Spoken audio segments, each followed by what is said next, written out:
In a remote village, Thomas, a local gravedigger, was known for his skill in working with dirt and gravestones. Every morning, he would go to the cemetery early and slowly work on the gravestones. But the cemetery had become a mysterious and scary place because of the scary stories and rumors about it. The villagers said that on dark nights, goblins roamed the cemetery and called the souls of the dead to themselves. Thomas never paid attention to these stories and always continued his work seriously. But one night, when he returned home, he felt that something was watching him in the darkness. That night, Thomas decided to return to the cemetery and investigate the rumors more closely. With a flashlight in hand, he slowly entered the cemetery. It was cold and dark, and the sound of the wind blowing through the trees could be heard. Thomas slowly walked towards the older graves where he noticed that some of the gravestones had been moved. Suddenly, he heard a loud laugh from afar. Thomas turned towards the sound and saw some shadows moving in the distance.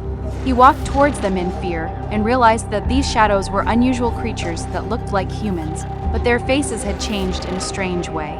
The goblins said in a deep, harsh voice, "What are you doing here, gravedigger? Don't you know this is our place?" Thomas, who was scared, tried to calm himself and said, "I'm just going to continue my work.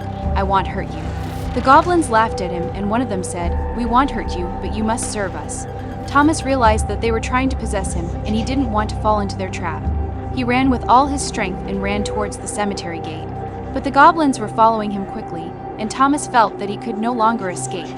At this moment, he remembered the stories he had heard from his grandfather.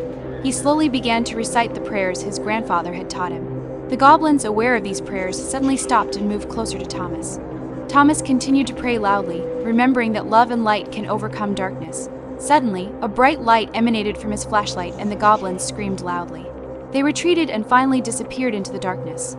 Thomas, greatly frightened, quickly left the cemetery and never returned there. He realized that he should never underestimate the power of darkness, and that he should always remember that love and faith can overcome any evil force. From that day on, Thomas was known as a brave and faithful man, and his story was told in the village as a reminder of the power of light and faith against darkness.